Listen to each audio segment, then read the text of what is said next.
Alors, notre premier programme, ça va être de simplement utiliser les capteurs de lumière.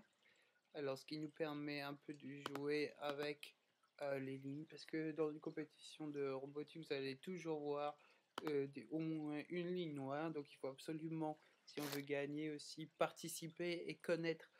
Il faut absolument savoir comment utiliser les lignes noires. Alors, on va donner un très bon exemple avec la boucle, c'est toujours l'élément de départ pour pouvoir répéter des actions.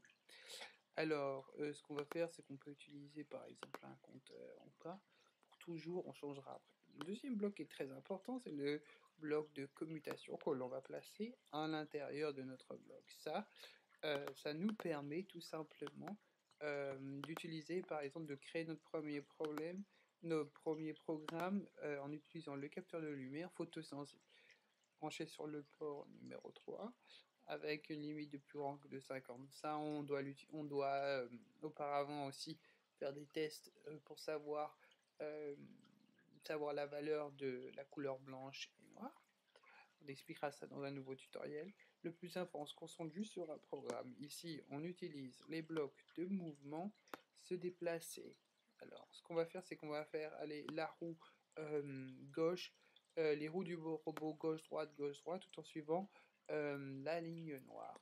Alors, si par exemple B, on va faire aller une roue en avant. Pour moi, l'avant, c'est cette flèche-là qui va vers l'arrière parce que mes moteurs sont à l'envers.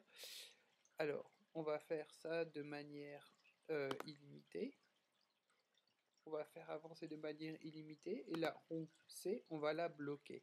Ce qui fait, ça veut dire que ça va tourner d'un côté, pas de, une roue va tourner et l'autre va être bloquée au sol, ce qui va faire le robot tourner. On fait la même chose en bas et cette fois-ci, c'est la roue C qui va aller en avant. Et là, c'est la roue B qui va être bloquée. Ça veut dire que là, on a enfin un programme euh, qui nous permet de suivre une ligne noire, le bloc de combinaison.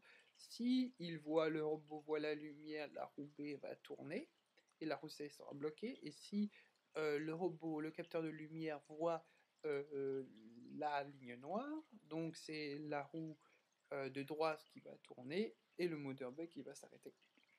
Par des mouvements de va-et-vient, il va suivre la ligne noire. Ce qui nous intéresse, nous, dans une compétition robotique, c'est que dessus cette ligne noire pour, par exemple, un nombre de degrés de rotation ou une distance bien précise, si on veut s'arrêter à un endroit. Alors, ce qu'on va faire, c'est qu'à la place d'utiliser pour toujours, on va utiliser les capteurs qui sont à l'intérieur du robot. On va utiliser quoi comme capteur? On va utiliser les capteurs de rotation. Alors là, comme par hasard, il me met 1, 2, 3, ce qui est très bizarre. Donc à la place, je vais essayer de le tromper. Je vais réutiliser capteur de... Ouais, mon capteur de rotation, la rotation. Et là, il me met ABC, voilà.